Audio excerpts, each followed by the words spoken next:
What I'd like to do first is go ahead and introduce the members of council that are on with us. President Hanifa Shabazz, and these are in no special order. Councilmember Rashima Dixon, Councilmember Santhi Oliver, Councilmember Loretta Walsh, Councilmember Linda Gray, Councilmember Vash Turner, Councilmember Chris Johnson, Councilmember Michelle Harley, and Councilmember Trippy Congo. We are also joined by the Mayor's Chief of Staff, Tony Washington, and City Council's Chief of Staff, Marshall Basnight. What I'd like to do is just walk through the format that we're following again. As you know, the Mayor presented his budget on March 20th for fiscal year 2021, the general operating budget. It's now our responsibility to review that budget. We will have a brief overview by the Office of Management Budget, and then we will turn to the department to make a presentation and walk us through the questions that have been presented to them by council staff. A couple changes now that we are doing this virtual instead of regular live meetings in the chambers. There is a time limit on the meeting. We might end up going a little over because we're getting started late. I'm asking all council members to keep their questions to budgetary matters. Any programmatic or constituent issues should be addressed in other forums. If we can't complete all the questions at the end, council will have the department responses and can follow up with Marshall or the department director. We will allot some time at the end of the meeting for constituents to make comments. Their comments should be kept to 3 minutes, and it should be in regards to the budget hearing that we're presently involved with. Our first hearing today will be with the Wilmington Police Department. Before we get started, I'm going to go ahead and ask the Office of Management Budget for their brief overview of the police department's budget for fiscal year 21. OMB, are you there?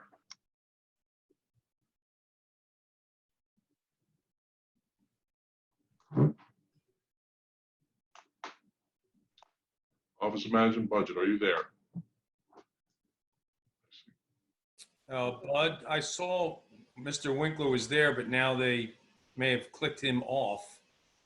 I'm not sure what's going on with that. He was there just. Yep, I'm back now. Yep, I'm back. There he is. Sorry, brief technical issues. Could you walk us through your brief presentation for the Wilmington Police Department? Sure. So good afternoon, Chairman Friel, President Shabazz, council members. This afternoon, I'll be providing an overview of the FY 2021 Police Department budget. And just before we begin, one note. So the budget details that I'm presenting here are based on the original proposed budget, which was developed prior to the COVID-19 pandemic. The chief will be discussing revisions to some of the budget items during his presentation. All right, so if I can get the next slide, please. Okay, so the FY 2021 general fund budget is nearly $59 million, which is up $683,000 or about 1.2% from the FY 2020 budget.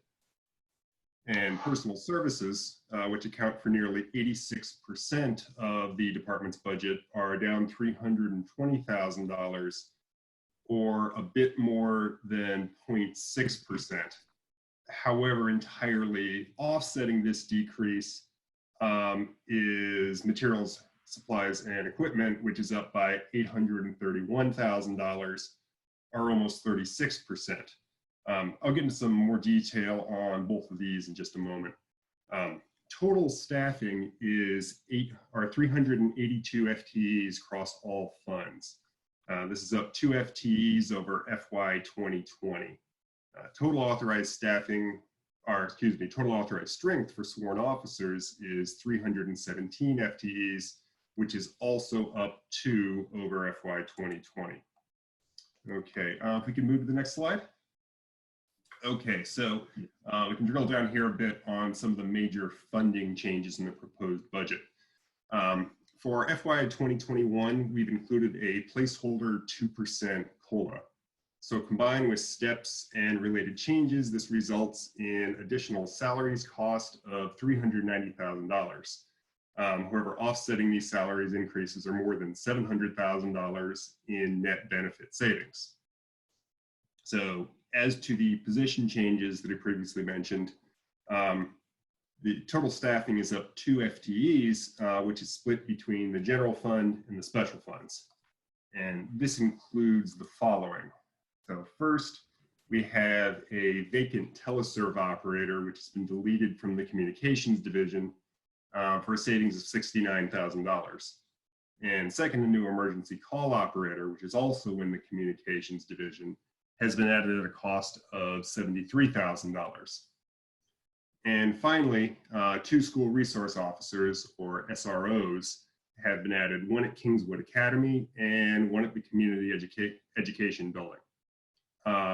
As the schools only provide partial funding for these SROs, both new positions are split funded at a ratio of 72% special fund, 28% general fund. So this results in a roughly $72,000 increase in general fund personal services. All right, so moving on to MS&E changes. The largest of these are all in the Real-Time Crime Center, which is collectively up nearly $800,000. And this is made up of really 3 major changes. First, an additional 20 neighborhood cameras and associated staff. So this is for both the camera implementation at $500,000 and additional consultants to staff the cameras at $62,000. Next, expanded hours for existing neighborhood cameras at a cost of $110,000. The funding here covers both the consultant's costs of an additional supervisor and a full-time employee. And finally, expanded ShotSpotter coverage at about $90,000, which was previously covered by grant funding. There are also a couple other MS&E changes, both in the admin division.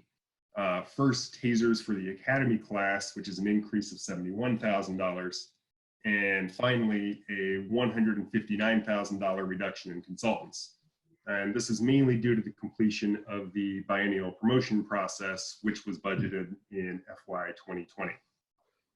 All right, so that actually concludes my summary of the police department's FY 21 budget. If you have any questions, I am happy to take them now. Yep. All right, thank you, Rob. Thank you. Just to follow up with Rob and the Chief of Staff, Ms. Washington said at the last meeting, a lot of this entire budget originally was prepared prior to the virus pandemic, and now they are going back and trying to revise the budget. But I don't think anybody can tell us at this time what the additional cost is going to be and what the loss in revenues that the city is going to incur, both in wage tax and other budget lines. So we're going to be discussing that as we go through this process this month and next month. And there's a good chance that even after we pass the budget at the end of May, the City Council will have to come back at a later date and make some amendments to that budget. So at this point, I'd like to go ahead and turn it over to Chief Robert Tracy to make any opening remarks and introduce any staff that he might have with him at this time. Chief Tracy. Good evening, Chairman Friel, Council President, and council members and members of the public. I just want to thank you for the opportunity to present our Wilmington Police Department budget this evening. With me in my room, the conference room, you can't see everyone because we're social distancing. It's a big enough room to be 6 feet apart. I have Inspector Emery, Corporal Nellie Vega, Sergeant Monet Cintron, and Director David Karras, and remotely is Inspector Ash, which you'll see her on a different screen. So with that, Chairman, I'd like to get right into this, if it's okay with you. Yes, sir. We'll go ahead and start with the questions. First one's pretty obvious. Discuss any budgetary account lines that could potentially be impacted as a result of the COVID-19 pandemic. So with that, Chairman, the department's budget lines have been impacted by COVID-19 pandemic to date are as follows. The uniform and equipment, wearing apparel and safety supplies, uniform services division, overtime. And then we have submitted an application for federal funding. If approved, the grant funding will offset some of these costs of the department's FY20 and 21 budgets. Through the stimulus package, we have applied for, and it's also already allocated for us. So this will be going for the council meeting on Thursday, and it's been streamlined for approval of $694,400.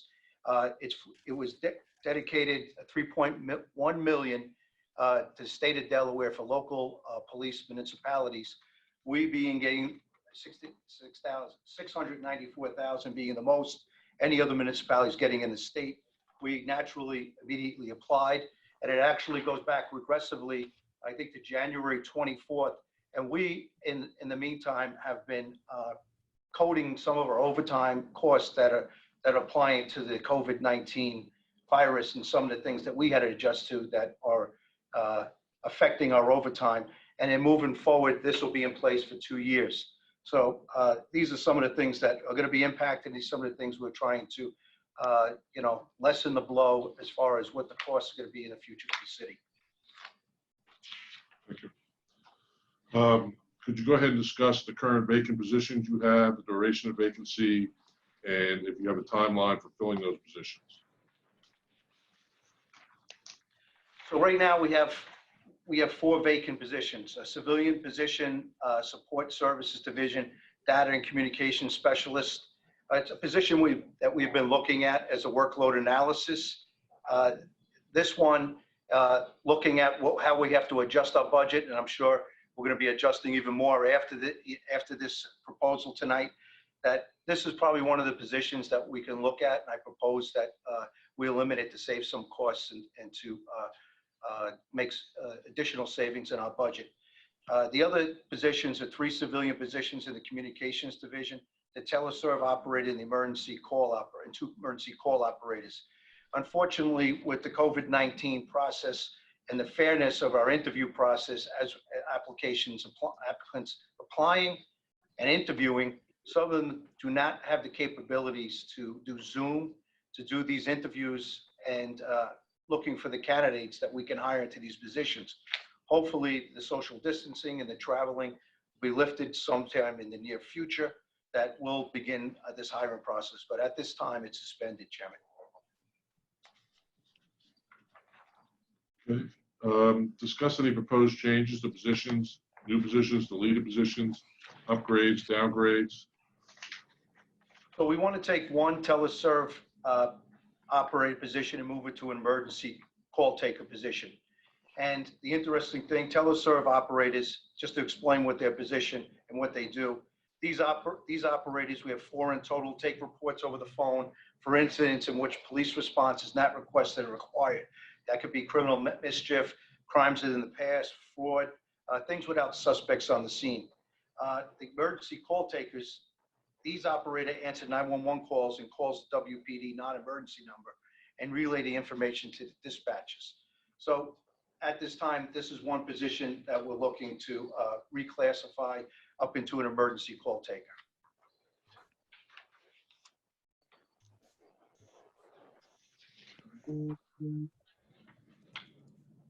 Discuss the department's authorized strength proposed at 317 officers, up 2 FTEs over the prior year's budget.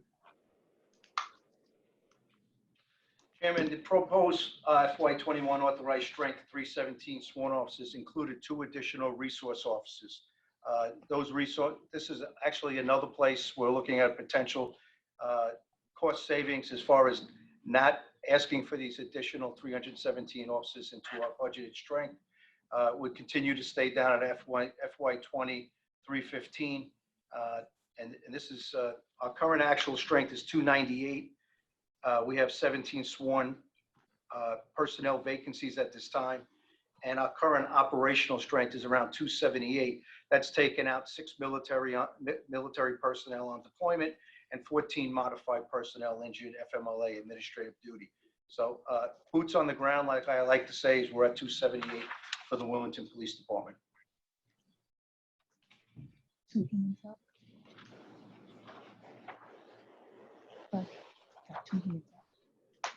then just going more detail where our resource officers are at this time. You read through the slide, Howard High School, PS DuPont, Douglas Parkway, Bancroft, and Bayard. And as you can see, some have 10-month contracts, some have 12-month contracts. And below it is the reimbursement that we get through these contracts from these schools.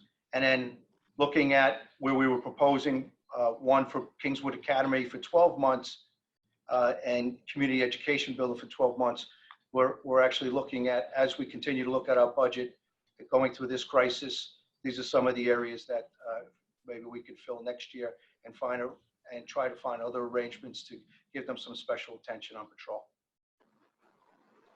Yes. Okay, I apologize. I have some hands up. Councilmember Gray, did you have a question? Yes.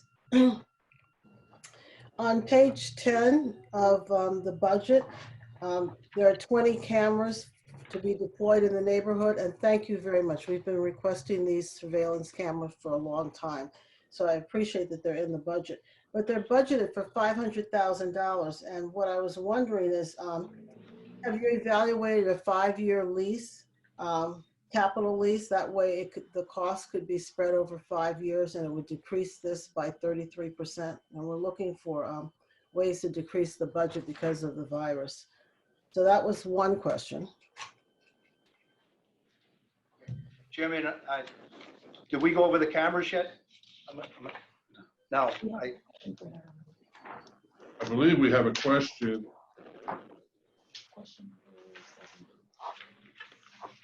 I believe we'll get to the cameras on question number 7. Right, correct. Oh, So you want me to- Councilmember Gray, we will get there.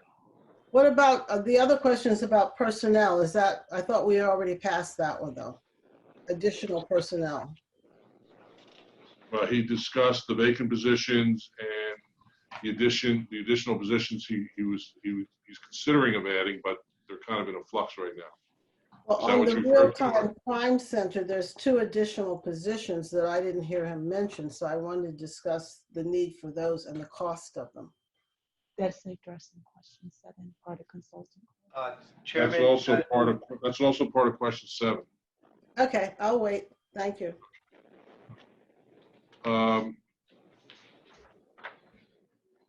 Chief of Staff Washington, I see your hand up. Did you have a comment, a question? Or? Yes, no, I just needed to make a statement. I neglected to say at the beginning of the hearing that the city of Wilmington is now in a hiring freeze.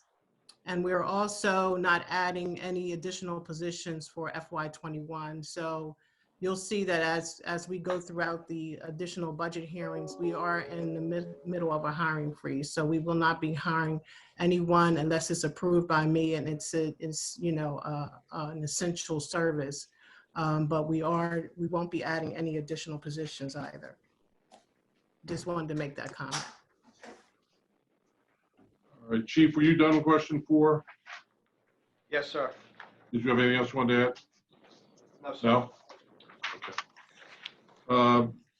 Chief, could you discuss any plans for a new police academy in fiscal year 2021 and the budgetary impacts? Well, Mr. Chair. Chairman, on the academy, we've had an application process that was in that we closed out on March 27th. We have 141 applicants. We had a timeline, but naturally, we were going to begin testing for first the physical and then the written test and moving on to all the other phases to identify qualified individuals that could become Wilmington police officers. But that timeline has since been moved back because of social distancing, the need for travel, the ability for our officers to do testing and also interact with these applicants. So at this time, we are looking at these applicants. We're speaking with them. We're keeping them up to date through Zoom and just making sure that if we can follow through with this process, that they're as prepared as possible to be successful. If you take a look at what our process is about, We're anticipating 15 to 20, but the longer it goes, more attrition. If we stay at our 315 full-time officers budgeted strength, that number will increase through attrition. The timeline, once again, usually takes a year from when you start the process. We were anticipating to have a graduating class on December 18th of this year. Naturally, every month it gets pushed back. It'll move into calendar year 2021. And every month that we push it back, I'm looking at this class. If we are able to go tomorrow, would be starting in January of next year or February. If you go to the next page, you could take a look at what the cost for academy with 15 officers, and it's about $250,000. It would certainly go up somewhat prorate to how many officers that we have, and go up with the amount of recruits that we will put into the academy. Councilmember Turner, do you have a question? Yes, I just wanted to ask a question related to the job freeze, or any of these positions right here essential, or are they a part of the job freeze?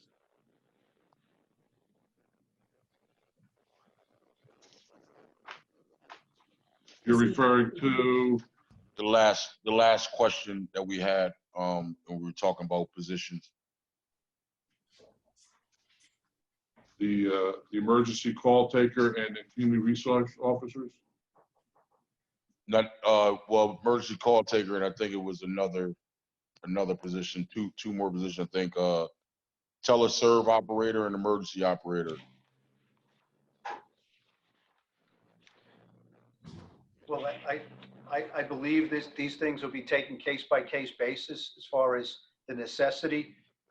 When it comes to 911 communications, we're acting at a budgeted strength that we think is the right size for carrying on public safety, and that would be those are the recommendations that we have in place, and we'll be speaking with the chief of staff to see if we can hire them or not hire them. This proposal was put together prior to the COVID, so I'm acting on places where I think we can save, and if this is passed, I believe they're essential, but that's going to have to be another discussion. Well, Chief, yeah, Chief. So that question may have been directed to our chief of staff, to knowing if any of these positions are essential, or they're part of the hiring freeze now, since you made your budget prior to COVID. As I stated, Councilmember Turner, in the beginning, we will have discussions with the department heads, and if they deem it an essential position, and then, we're going to take that under advisement. And obviously 911 call takers are essential. I don't see any pushback on that at this time. Okay, so we're saying that none of these positions are part of the job freeze, basically. Well, those particular ones that he just mentioned, aside from the SROs. Okay, thank you. Councilmember Johnson, did you have a question? Yes, Chief Tracy, I as I'm of course going over the budget, I look at every budget line, and it's, from my understanding, I believe almost every position in your department is essential. So, or at least that's the way I'm approaching it. And so looking at this, is there any thoughts about possibly, we don't know when the restrictions will be lifted enough to allow a formal class? Is there any thoughts about an auxiliary police force, similar to what you have in New York City, or accepting a class that has officers with already law enforcement certifications, something like that?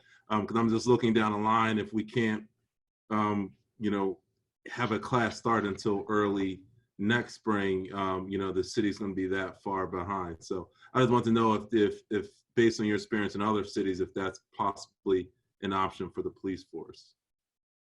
My experience in other cities is that what's a little different here, as we have an open application process in these other cities where you take the test and it's an open application process and we work off that. Here in Wilmington, we have an application process, and then once it's done, it expires. There's some things that we can always look at and try to change some of these rules that we can keep an open application process open, and then start an academy when we need it, instead of just waiting year by year. And we can have smaller classes to make sure that even 20 years down the line, we're not kicking the can down the road, that when people retire, I'm not going to have a big class of 50, and when they retire, you have to start hiring 50 back. So those are some of the things that other departments do. Yes, the NYPD has an auxiliary police force.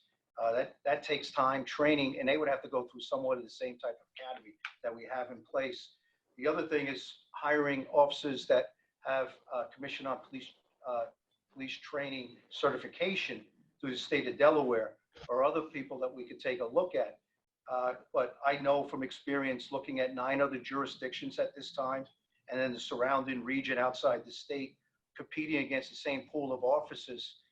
We're all competing against them, Councilman, and that's why I wanted to capture this group of 141, close the process, and then get them where I speak to them to let them know where they stand in the process as a police chief, to make sure I'm communicating with them, even if they're not on the job, but to show them the type of job that I'm asking them to come into. But as this prolongs, we'll certainly have to start exploring some of the things that you talked about, and I'll certainly be bringing it to everyone's attention, sir. Okay, thank you. Okay, let's move on, Chief. Discuss the planned use of 2.75 budget in the overtime account categories, and also identify the special events plan for fiscal year 21 and the budgeted overtime impact of those events. Okay, so out of that, next slide, please. So the 2.1 million in overtime funding is used across the various divisions and units within the Wilmington Police Department. It comes out to divisional overtime, including field and patrol investigative vacancies, crisis management and tactical team, which is our SWAT team, drugs, organized crime advice, and canine overtime. And then the 135,000 in overtime is the civilian holiday overtime, which covers contractual pay requirements through their CBA for communications division personnel. And then these are the costs that it's very difficult to, we can manage it as best as possible, but there's unanticipated, but we anticipate how many arrests we make. But overtime use for officers required to appear in court when outside regularly scheduled shifts, if it's mandated by the Attorney General's office. So that's exactly where we're going. And then when we go into the city-sponsored events, if you go to the next page, these are the listed city-sponsored events.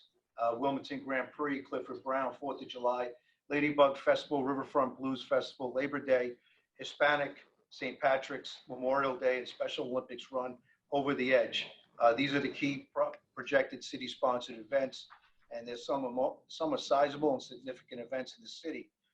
Sometimes there's other special events that are added to the calendar, and we support where we're needed. But if you go to the next page to answer the question on the overtime for special events includes the city-sponsored special events. We deploy Marine units in the summertime, and then we have traffic assignments, parks and recreation overtime. And these events, because of the size of the events, the different needs of each one of the events, how many days they go, overtime costs for special events average between 10,000 to 20,000 per event, depending on the operational needs. Okay, the next question. Discuss the planned use of 1.5 million budgeted in the real-time crime center division, up 800,000 over prior year. And we'd like you to talk about the number of new neighborhood cameras, number of camera operators, and also touch on the cost for the allocated for shot spotter. Chairman, once again, these are some of the places that we're probably going to look at some proposed cuts and to be considered in our budget. So the proposed increase to the real-time crime center budget is a result of adding additional neighborhood cameras, adding personnel required to monitor those additional cameras, and to fund the expansion of ShotSpotter. The department is proposed to adding 20 additional neighborhood cameras, but as you can see, we're looking at some cost savings as far as reducing that in half.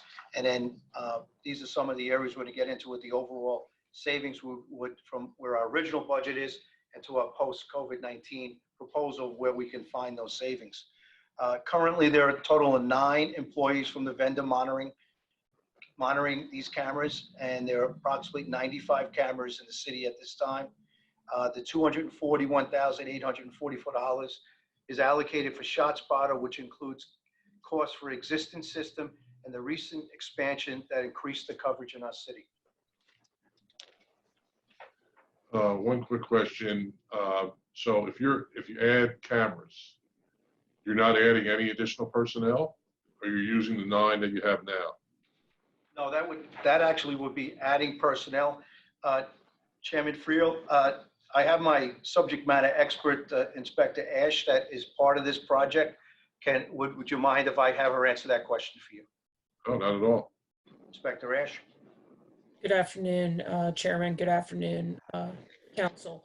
In reference to that question, sir, typically the national standard and best practices for every 20 cameras that you add to a camera monitoring center, you want to add at least 1 additional personnel member to be able to watch those cameras. So the budgeted item would be for $562,000, with the cost of the cameras being around $500,000 and the additional personnel member being around $62,000. Councilmember Turner, you had a question? Yes, I just wanted, yes, Chief, if we can go back to question 6. And what is the year to date on the special operation or the overtime that we allotted, especially for I would say the up and coming Jazz Fest that would have took place in June, and any other event that we had prior to July 1 coming up in the spring or the early summer. Overall, Councilman, I would have to get back to you. I don't want to project. I'd like to get you an exact number. If I can, through the chair, get that information over to you on that question, sir. Yes, if you could send that to all of council, if that's possible. Absolutely. Councilmember Dixon? Thank you, Councilman Friel. Just had a quick question on the real-time crime center. So for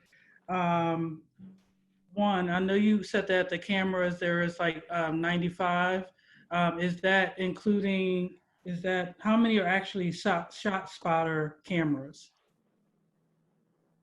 Well, right now, Councilwoman, we have a project that's integrating between ShotSpotter and the cameras to pan and tilt.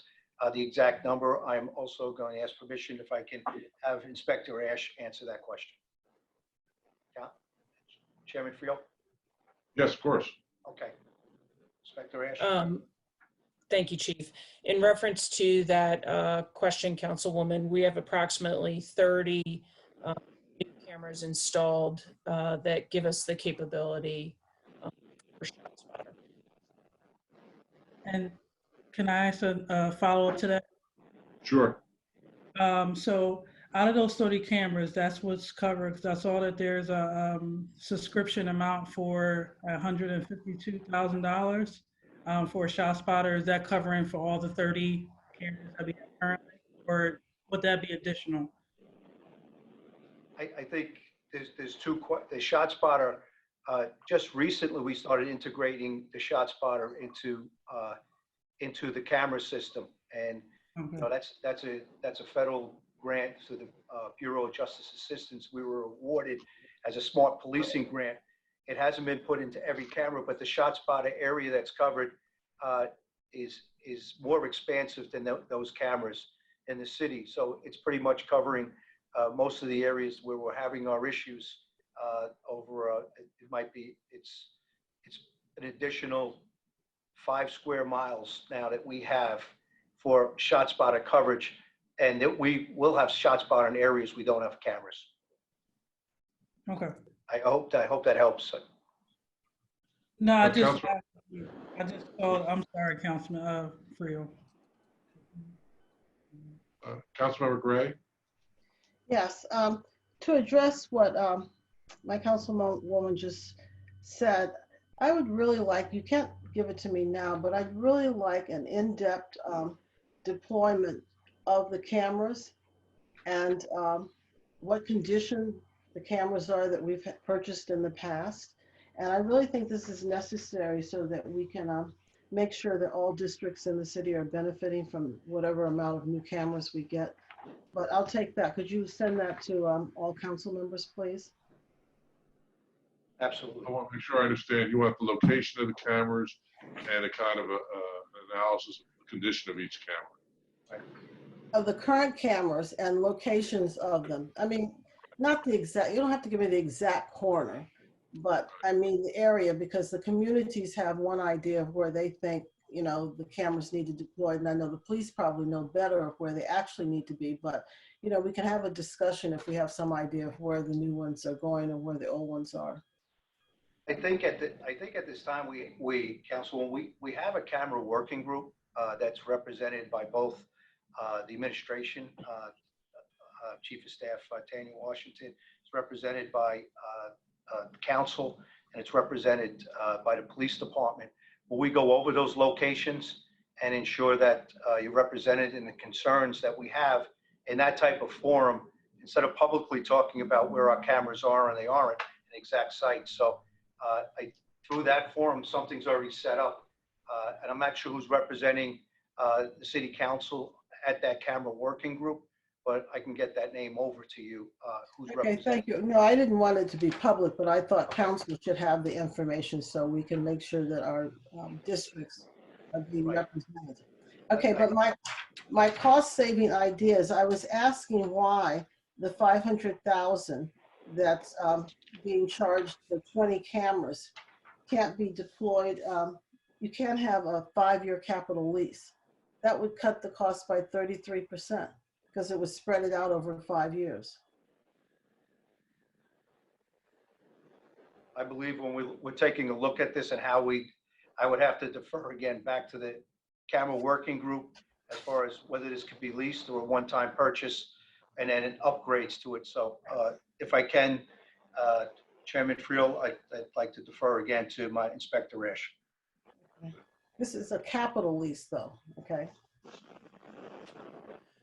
Understood, Councilwoman. In reference to that, that is something that we can continue to explore with the Office of Management and Budget. And I'd like to just make one correction to a statement that I made prior. I did misspeak with Councilwoman Dixon's question. In reference to the new cameras, we have a total of 63 new cameras, 30 old cameras. So I just wanted to make that correction. So 63 new cameras in the system. Thank you, sir. Thank you. Is that it, Mr. Councilmember Gray? I have another question, but I see there are other hands up, so I was gonna let other people ask the questions if you'll come back to me. Councilmember Harley. Councilmember Harley? Can't hear you. There you Sorry go. about that. I was on mute. Thank you. Thank you, Councilman Friel. I have 2 questions. My first question is that I heard Sergeant Captain Ash mention that the personnel cost would be $62,000 to bring someone in to monitor the cameras. And I guess my question is, one, 62,000 is a good salary. Is that because there has to be a certain skill set to justify a salary of that amount? One, and if not, you know, do you have to hire a professional, or could it be a civilian? And that's my first question. Inspector Ash? Yes, so in reference to that, there is a special skill set that does need to be taken into consideration with that. That is, we defer to the contractor to ensure that we would hire the appropriate personnel. In addition, just to clarify, that would be the cost of approximately 2 personnel, not just 1. So that's where we're wrapping in those costs as well. Does that answer your question, Councilwoman? Yes, that It would be a civilian position hired by that contractor. It's not a sworn personnel. Oh, okay, because I if I remember correctly, that was one of the items that you're considering for reduction. Is that correct or no? We're looking at the reduction of the costs, where we'll be able to get into some of the related costs, where we're looking pre-COVID-19 and post-COVID-19. This is the proposal prior, in red, some of these costs. And yes, it is a place that we're proposing to make some costs to help keep the city running, anticipating some of the things that we're going to be going through as a city. So we've been asked to take a look at some of the things can we push off to, forthcoming years, as far as can we get that in the future. And this is one of the areas that we made a proposal to cutting this in half, and therefore we're not increasing when there's a certain increase in employees for 10 cameras versus 20. And then we want to make sure that the cost of $62,000, as the inspector said, does not have to be a uniform personnel. We have civilians that are watching our cameras, and it's an outside contractor, which saves us a lot of costs from benefits and a lot of other things, and making sure that we get the best personnel from them, and they do the hiring and actually termination. Okay, thanks. That's my first question. And then secondly, Chief, would it be okay if the council members could submit a list of suggested areas to you in terms of the surveillance cameras? And I too appreciate this being included in this budget. As my council member have already mentioned, that this definitely has been a hot topic in the community. So I'm happy to know that this is included in the budget. And again, would it be okay if we could just submit to you maybe 2 or 3 areas that we would like to be considered? Absolutely, Council. And then we'll definitely take those suggestions and overlay it on some of the areas that we believe they should be, and hopefully that they're matching, and also we can have a discussion with the camera working group. But definitely that can be done. All right, thank you. That's all I have, Councilman Friel. Thank you. Councilmember Johnson? Yes, Chief, and I wanted to reiterate Councilwoman Harley's sentiments. I appreciate you taking a deep dive into this. As I know, the Real-Time Crime Center has evolved over the years, even since I was dealing with the first version of it years ago. So is there a thought of possibly amending the NC4 agreements and the ShotSpotter agreements to actually just completely have it ShotSpotter personnel deal with monitoring the cameras? Is that a possibility? The ones that are monitoring the ShotSpotter, there's no one really monitoring the ShotSpotter. That's through part of the licensing agreement that we have, and it's based outside this state. That immediately, when these receptors, when they triangulate a location, they go into an outside capturing area that deciphers the sounds to make sure they're as accurate as possible to pinpoint it within almost 5 meters to where the shots came from. That actually comes right back to our 911 center, who dispatches to our officers. But we also have an app that every police officer, including myself, we get it in real time when the shots are fired, and it's actually fed right to us immediately. So no one's really monitoring the shots fired as opposed to the cameras. Totally different job. So having the camera monitors, they're not monitoring the shots fired. They might, the cameras will pan and tilt when we get to that point. And also the people that are in the video monitoring room, they will actually make sure that they're turning out, they're switching to the cameras at a 95 cameras to make sure that they're in that area, and they're prioritizing them up on the screen to make sure that we can feed real-time information to our officers. So there is no one monitoring ShotSpotter. Everybody's monitoring ShotSpotter, and it's part of our license and agreement that this consultant is capturing this and sending us the information back. Inspector Ash, did I capture that okay? Yes, you did, sir. The only thing that I would add, Councilman Johnson, is that the feature that ShotSpotter offers, because to the chief's point, this is software based.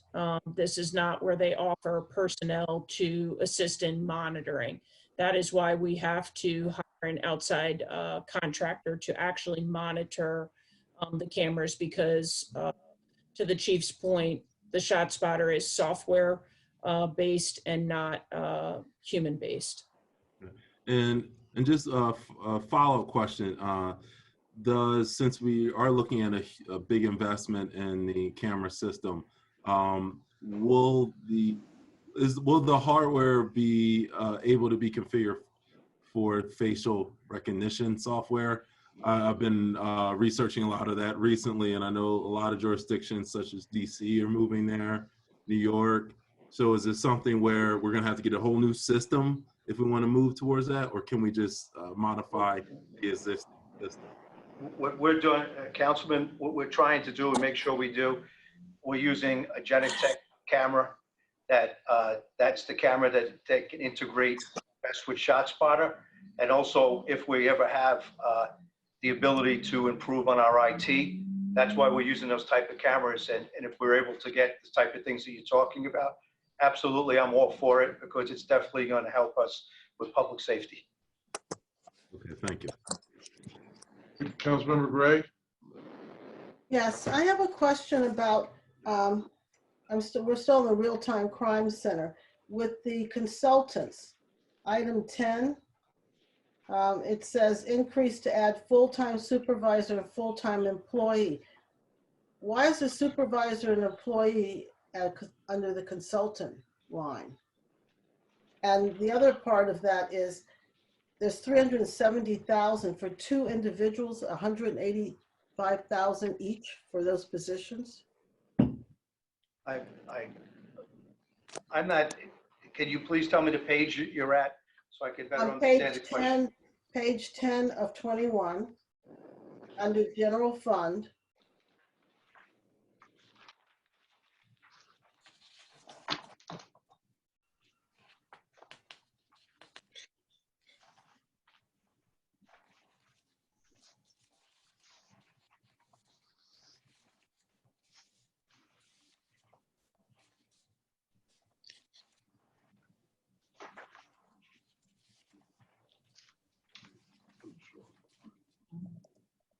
It's on Police and Real-Time Crime Center, the general fund for that. I apologize. I've been working off the slides. That's why when I was asking the pages, you're on page 10 of the overall budget. Yes, whatever they said to us online, this is page 10 of 21. But it's Department Division 323 Police Real-Time Crime Center, General Fund 101.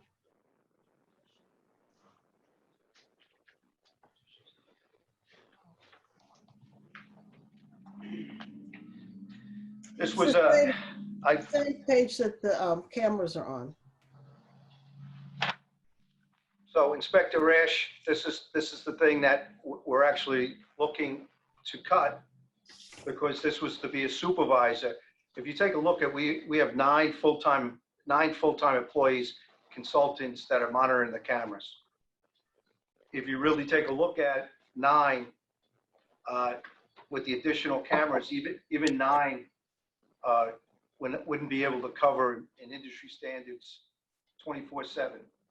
And then when we were trying to increase with the cameras to make sure that we can have best practices and try to make sure we have as much coverage as possible. This increase to 1 full-time supervisor was also consultant add to be able to supervise them over 7 days a week and 1 full-time employee for the additional cameras that we were getting in. So Inspector Ash, can you just add to that, please? Yes. So Councilwoman, what this is making reference to is with the expansion of the ShotSpotter, we would be adding, with the expansion of the cameras, we would be asking for 1 additional person for those 20 cameras. Aside from the 20 cameras, we were asking that 1 supervisor and 1 additional full-time employee for that amount that you were making reference to would be added, because at the basis that we're at now, we're at about 95 cameras. So we're reaching that threshold. Please keep in mind that with this funding, that also speaks to any potential increases to the contractual assignment. Typically vendors, in my experience, will do an increase of 2 to 5% on their costs per year. So that may be included in that amount as well. So the total of 432,000 covers how many employees?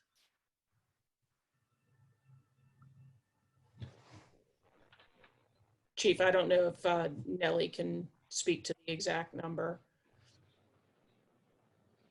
Because the line 20 says staffing to cover 20 additional neighborhood cameras per Tracy for 62,000. But then above that, there's 370,000 for a full-time supervisor and 1 full-time employee. So that's, and I believe that's the total cost for the contract if we were to add that 1 supervisor and the 1 additional employee plus the 9 that are already existing. But Chief, I'll let you speak to that if I'm not accurate. I want to make sure that I give you a good breakdown on that, Councilwoman. So I'm not going to project here. I'll break that out for you, and through the chair, I'll get you an answer on that question for you. Thank you. Thank you. Okay, Councilmember Oliver.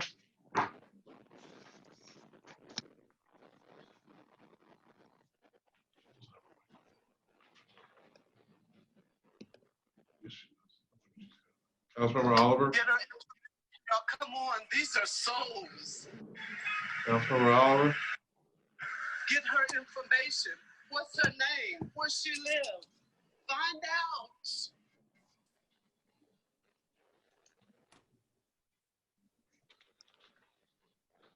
All right, we're going to move on.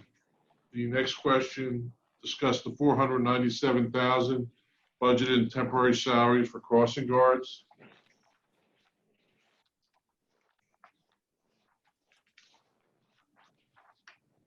Chairman Friel, what question? We're question 8 now? Okay. Question number 8, 497,000 budgeted for crossing guards. 497,000 is budget for the crossing guards based on the cost from the prior year. The 45 crossing guards that we have as employees, they're averaging, it's over 10 grand, but it's actually closer to 11 grand with the cost of hiring these individuals and salaries. So it would come up to about 497,000. I want to make sure we're within budget. Discuss the planned use of 402,000 budgeted between uniforms and ammunition of 128,000. Can you talk about whether you're going to get any new tasers? Yes, sir. If we go to the next page, it starts to break out our uniform-related equipment. And then here's the breakdown. And then when you look at the 151,000 and taser equipment accessories, it's issued to majority of the police officers, 80K for a 5-year contract service. We're in year four or five, and 71,000 for 30 new tasers for the police academy. To try to get to that point, we also were able to decrease our ammunition line for the range and 3 cycles practice in de-escalation and firearms control from $150,000 to $100,000 a year. So obviously, if you don't move forward with the class this time, there wouldn't be a need right now for the 71,000. No, there wouldn't, sir. Provide an update on all authorized and received grant funds for fiscal year 19 and 20. Specify available funds, if approved, for the body camera grant, specified time frame. Next page, please. So, Chairman, these grants cannot supplement the operational budget. As you go through the line, you can see as we list them, starting with the Fund to Combat Violent Crime. That's a grant that we have to use each year, and it's automatically an amount is given to us. We just got to apply for it.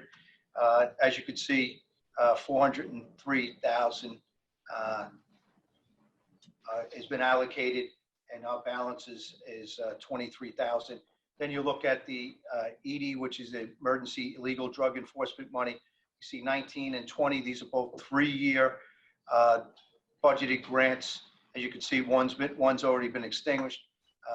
Well, actually, one is, and one still has 17,000 in it. Then you have the advanced training initiatives from 19 and 20. These are 3-year grants.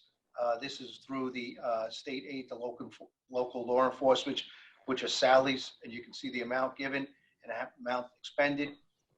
You drop down to SLEEF.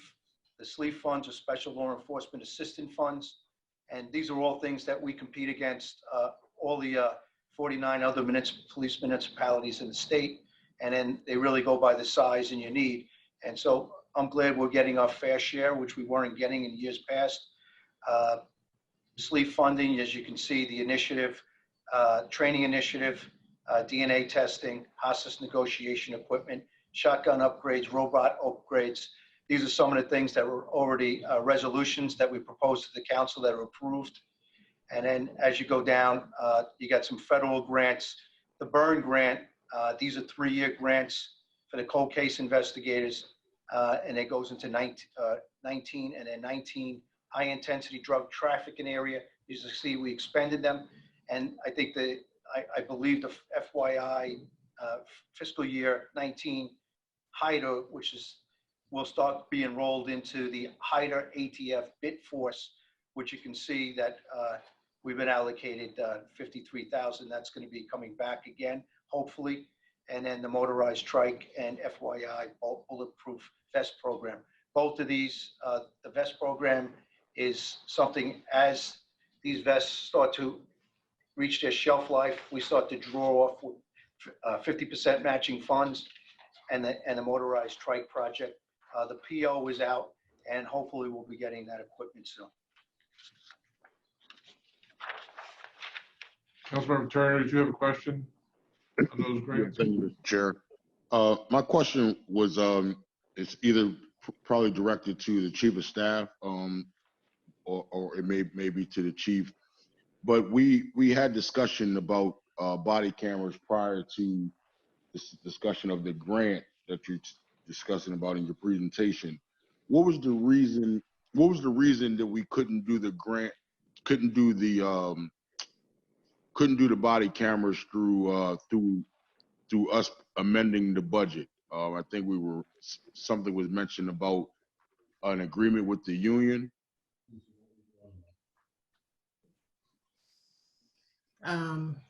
You want me to take? I can take part of that. Councilmember Turner, part of it had to do with the actual cost of it.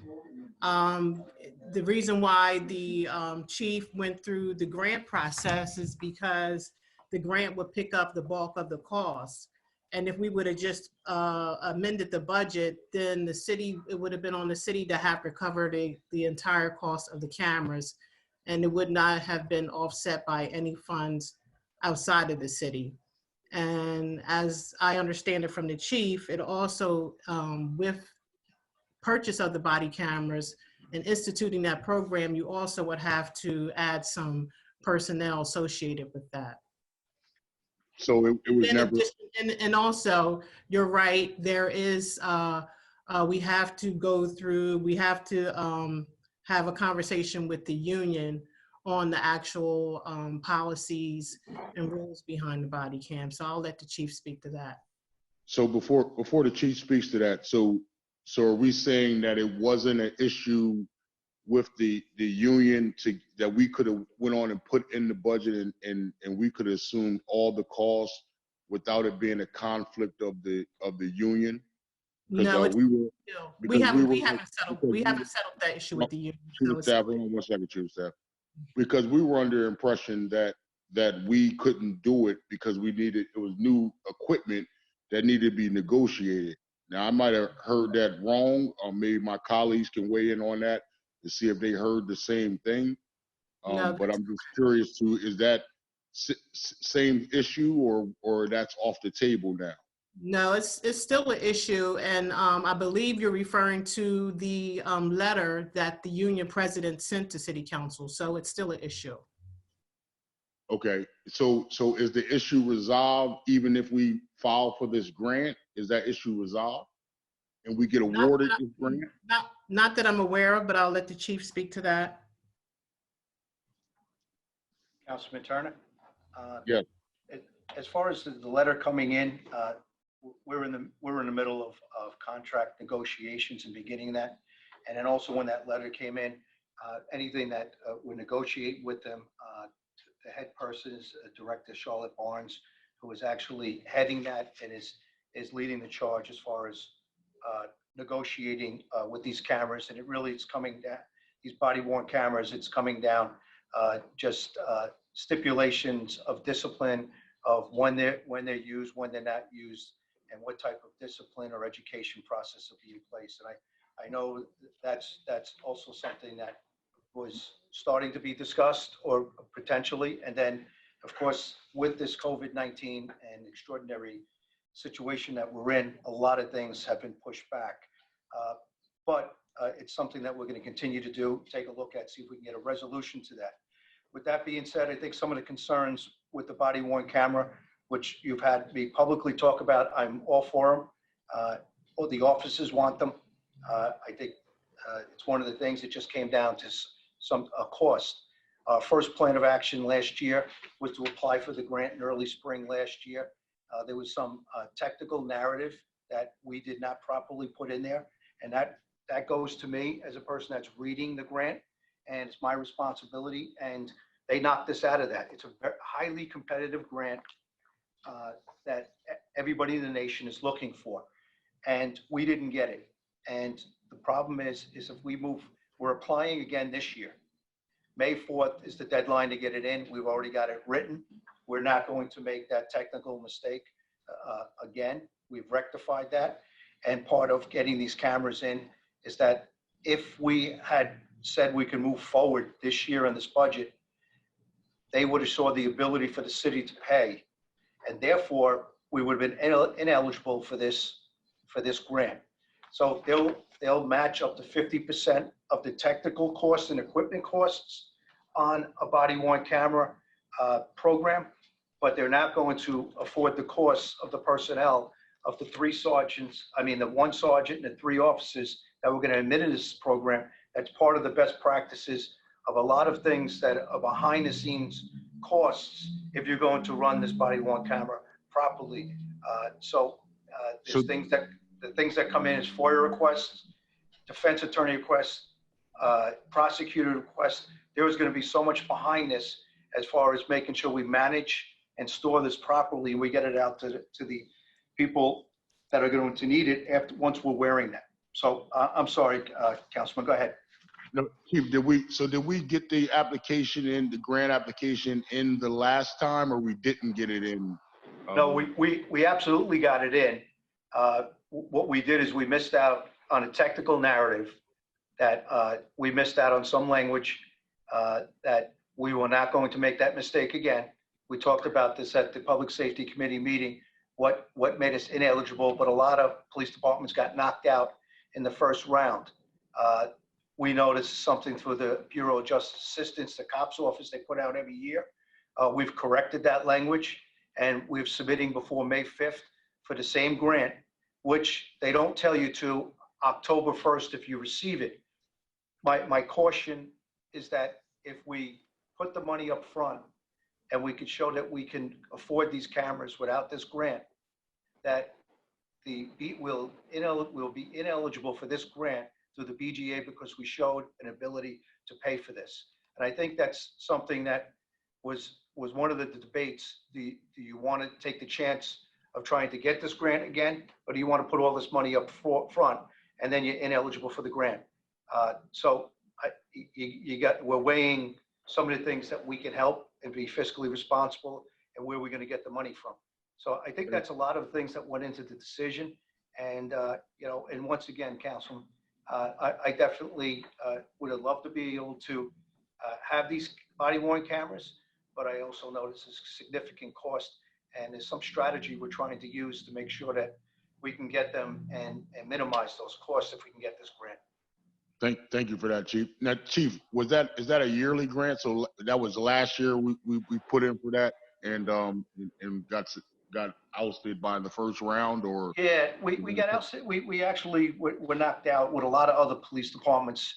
But even if we got that last year, we wouldn't have been able to start implementing this, be awarded the contract, and we'd be awarded the grant. And then we would have to do a budget amendment to make sure that we can come up with the matching funds, and then a budget amendment to increase our budgeted strength. So we probably would have had to done that if all things being perfect, getting the grant, we probably would. They tell you you're not notified if you receive it until October. So that would have been of October of 19. And then we would have had to come back before the council with a budget amendment asking for all these things, but at a lesser cost than fully funding it on our own. So are we saying that same time frame is now too? We won't know until October of 2020, and then we'll still have to do an amendment. I would hope it would happen earlier, Councilman, but I just want to manage everybody's expectations that they're telling us, and what we know when they were awarded this grant to some of the municipalities throughout the United States, that it didn't come out till October. So Chief, since that time when we put the application in, which would be a year from today, how many police-related shootings have we had in that time frame? Police-related shootings, we have 2 this year, and 1 in July. So that would be 3 in over a year's time. And we speak of COVID. I heard COVID being used a lot during this budget hearing. We talk about COVID. During this time, during the COVID experience, we had 1 police-related shooting. So hopefully we don't have any more. But we as council are dragging our feet, and the police department and the administration are dragging our feet, talking about a grant when we could have had an opportunity to protect 3 incidents from the police and the community standpoint. And now we're sitting here talking about we might be awarded this grant in October, have to do another amendment that will take us into 2021. I think that we need to be thinking serious about, do we need to go ahead and put this bill for us as a city now, than waiting on a grant that we don't know if we're going to possibly get. If we don't get that grant, it's not a guarantee that we will have any money supporting these body cameras, and we'll be right back to the same state as us making a decision on us purchasing these body cameras for our police officers in our community.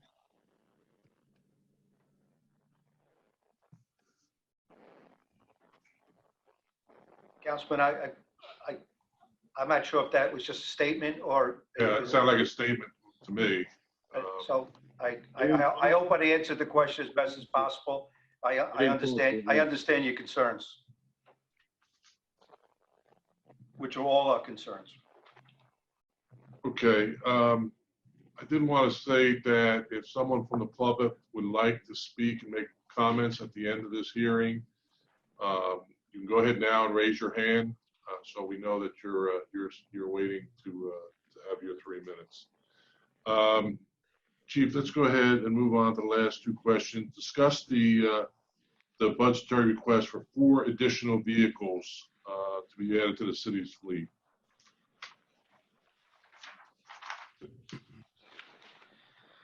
Chairman, we were requesting these additional vehicles that actually expand out, I think, over a 5-year course, but what these 2 vehicles,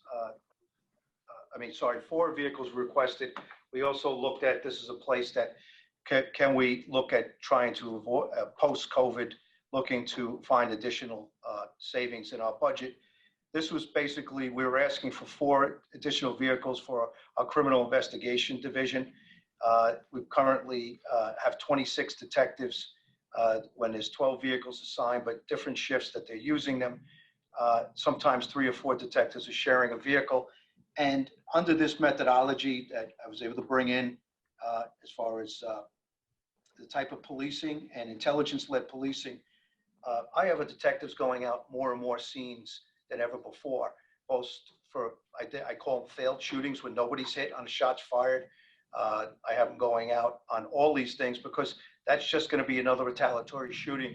So I want our detectives investigating each one of these cases as if somebody had been shot, because there might be retaliation.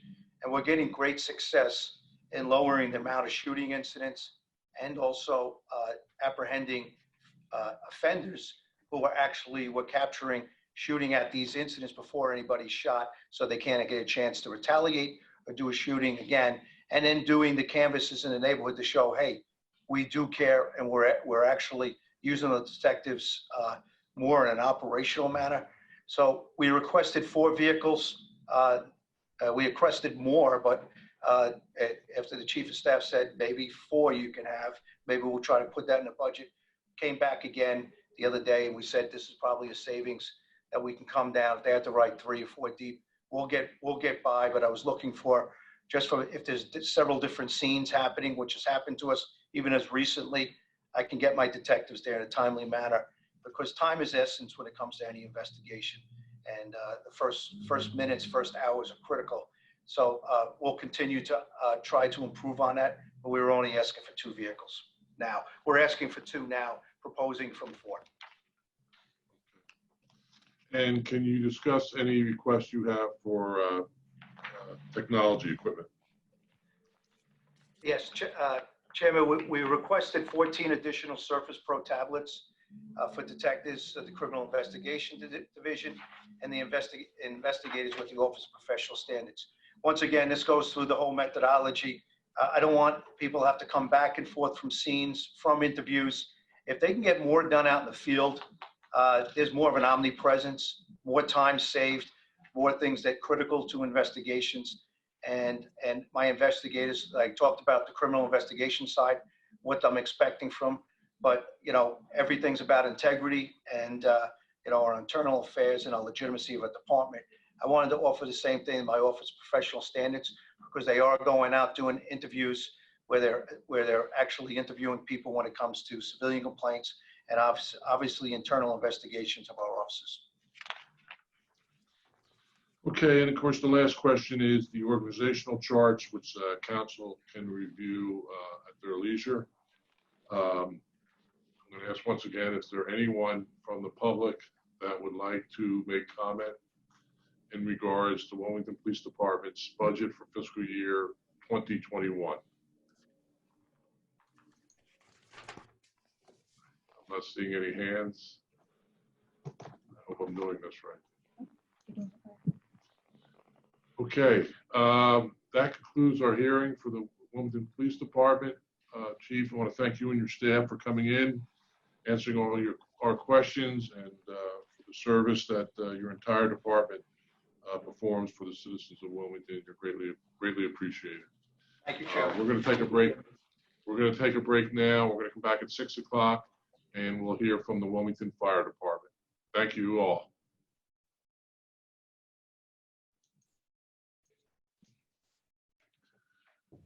Good evening and welcome back to this session, this April 15th session of Wilmington City Council's Virtual Finance and Economic Development Committee meeting. We just heard from the Wilmington Police Department for their fiscal year 21 budget. And next we're going to hear from the Wilmington Fire Department. First, I'd like to acknowledge council members that are joining us. Council President Hanifa Shabazz, these won't be in any special order. Councilmember Linda Gray, Councilmember Loretta Walsh, Councilmember Michelle Harley, Councilmember Rashima Dixon, Councilmember Yolanda McCoy, Councilmember Santia Oliver, and Councilmember Chris Johnson. Just quickly go through the format again. We'll have a brief presentation by the Office of Management Budget, and then we will turn it over to the Chief of the Fire Department for any presentations, and then we will get into the questions and answers for the Fire Department. We have a time limit of 90 minutes for this hearing. Once again, I'm asking council members to keep their questions to budgetary matters. Any programmatic or constituent issues can be addressed in other forums. Any questions that we don't complete in the time allotted, council will have the opportunity to review the response by the department and follow up with our Chief of Staff, Marshall Bassnight, and the department director. At any time during the hearing, citizens can raise their hand, and at the end of the hearing, they will be allotted 3 minutes to speak. I do ask that they keep their comments to the budget that we are reviewing. I believe we're also joined by the Chief of Staff for the Mayor's Office, Tanny Washington. All right, so at this time, I'm going to go ahead and turn it over to the Office of Management Budget for their presentation. Good evening, Chairman Friel and council members. Again, just before we begin, I want to remind everyone that just go ahead and introduce yourself, Rob. Oh, hi. My name is Rob Winkler. I'm the Assistant Budget Director. Okay, so again, just want to remind everyone here that the budget details that we're going to be presenting here are based on the original budget, which was developed prior to the COVID-19 pandemic. So the chief will be discussing any revisions to that during his presentation. All right, if we could move, thank you. The FY 2021 general fund budget, as you can see, is $26 million, which is down $147,000, or about 0.6% from the FY 2020 budget. Personal services, which account for about 85% of the department's budget, are up $21,000, or about 0.1%. However, material supplies and equipment is down by $183,000, or more than 20%. Total staffing is 161 FTEs, or full-time equivalents, all of which are in the general fund. 156 of these are sworn personnel, and there are no staffing changes for FY 2020. All right, if we could get the, thank you. Okay, so let's drill down a little bit on the major funding changes for FY 2021, beginning with personal services, specifically the salary increases. So for FY 2021, we've included a placeholder 2% COLA. Combined with steps and the related changes, this results in an additional cost of $349,000. Note, however, that this does not include the cost of the proposed Local 1590 contracts, which are currently in arbitration with the Public Employment Relations Board.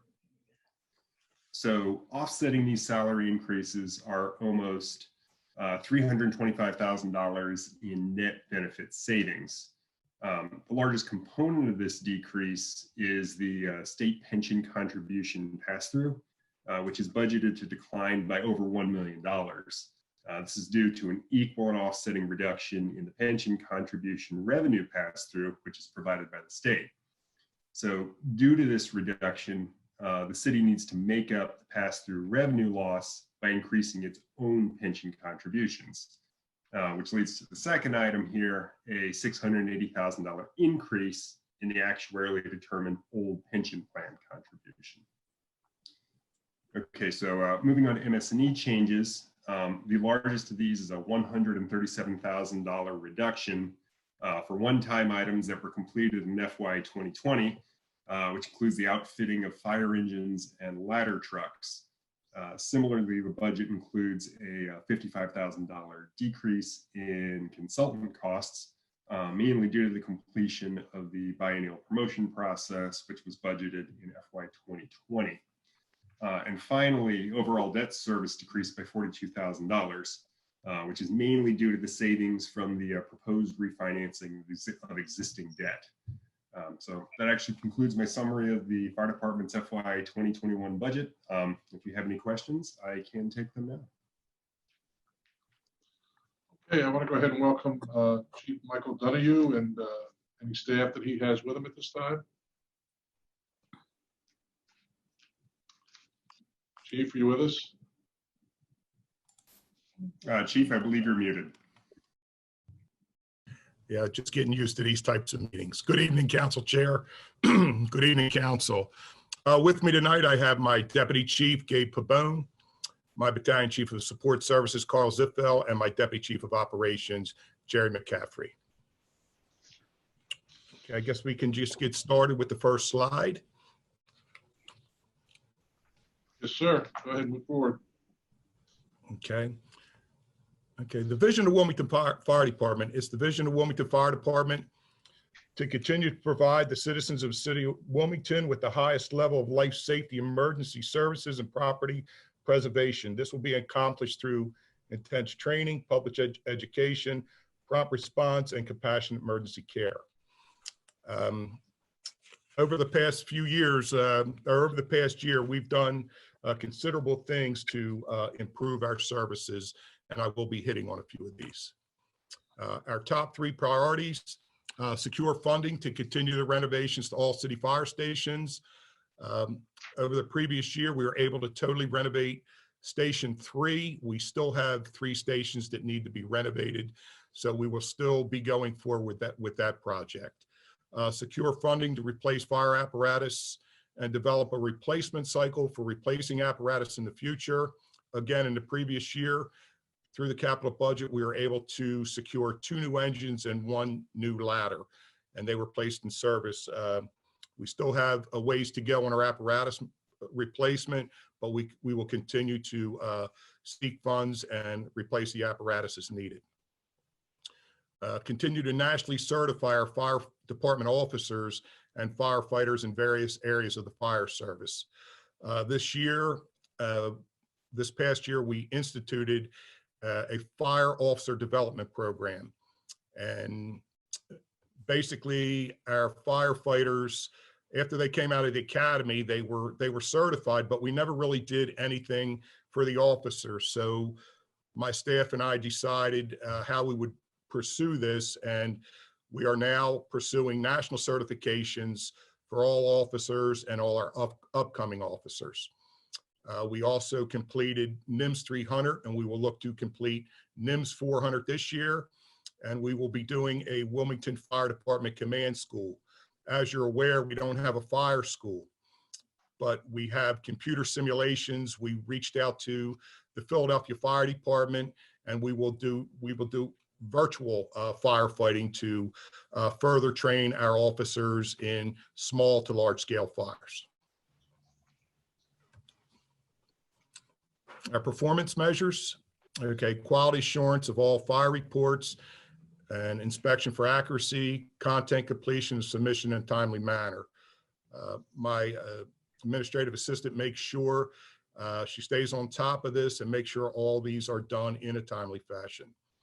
As I mentioned, our officer development program, 94% of our officer corps completed Fire Officer 1, and 89% of our officer corps completed Fire Officer 2. These are both the national certifications, and we will continue with Fire Officer 3 and Fire Officer 4 this year. However, COVID has put us a little behind the scale, as I'm sure you're aware. For all our firefighters, we do proficiency training to make sure they're competent at all their skills. We will continue with that program in the fashion that we done last year as soon as we can. Cardiokinetics, we have the cardiokinetics program. We had a 92% participation rate this year, which is outstanding. We look to have a fit fire department. We also have gyms in every station, which helps them keep a certain level of fitness. One of our goals is to contain any fire to the room of origin. And we do that 90% of the time. We're looking to be 100%. And we do that through aggressive fire tactics and good response times. Also, what is helping us is our smoke detector program. We've installed over 2,000 smoke detectors in the last year, and that helps us detect fires earlier and get to the scene much faster. Risk reduction for the citizens of Wilmington by continuing the various public education programs, the fire drills, installation of free smoke detectors and carbon monoxide detectors, and our building inspection and pre-plan programs. Okay. Okay. All right, Chief, could you go ahead and discuss the budgetary account lines that could be impacted as a result of the pandemic? Yes, I can.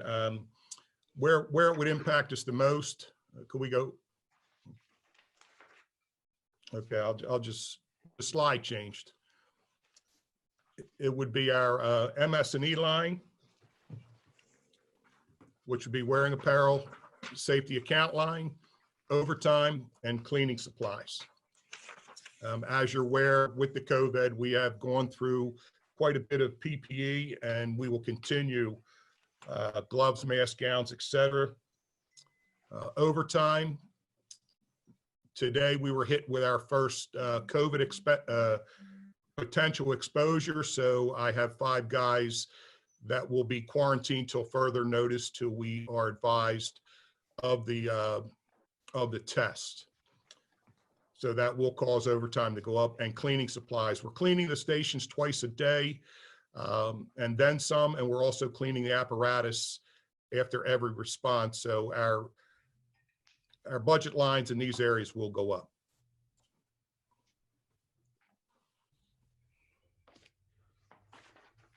Okay, this, I don't know if Rob's going to handle this, if he's still on. Yeah, he's still on. Rob Winkler?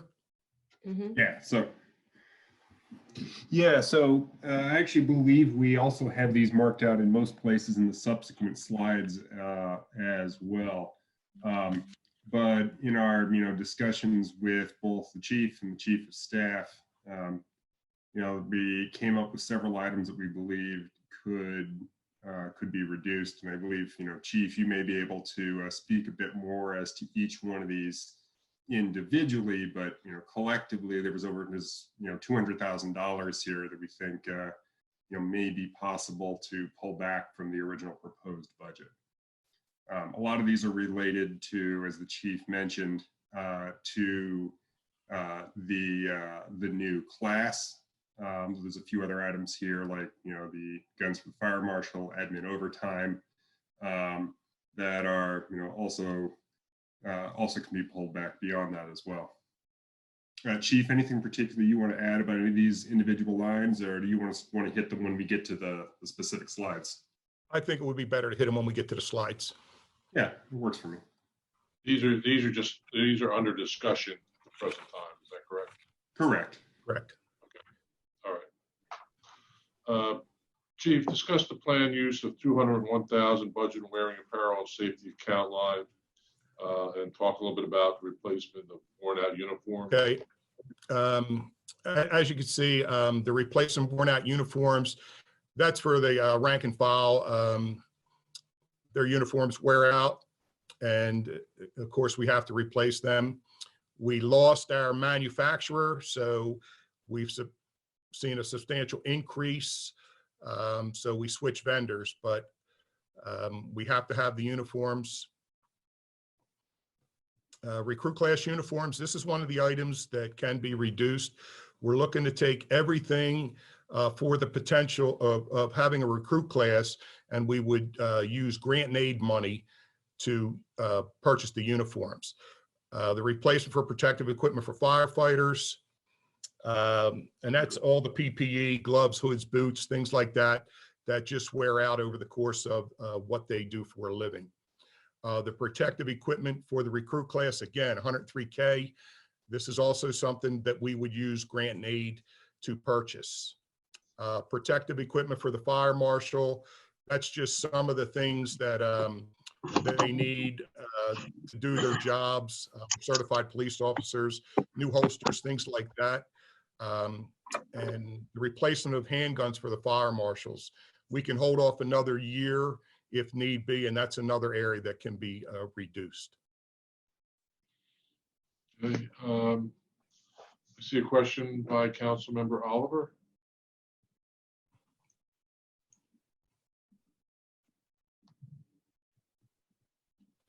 Councilmember Oliver, can you hear me?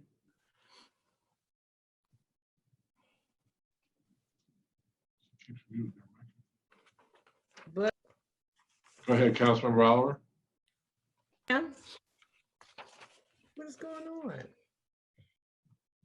Can you hear me now? I can hear you. Go ahead. Oh, okay. No, I was wondering what happened that we moved the uniforms from the US to China. I mean, what caused the fire department to stop getting the uniforms from the United States and they went to China? I'm going to have Chief Zippo address that question. He's our support services chief. Good evening. The uniforms had to be moved. So our manufacturer was in the United States. It moved to China. And the result of it moving to China ended up in a 3 to 4 month lag time for ordering uniforms, which would be totally unacceptable to us. So we asked manufacturers, and we switched actually to a manufacturer located in the United States.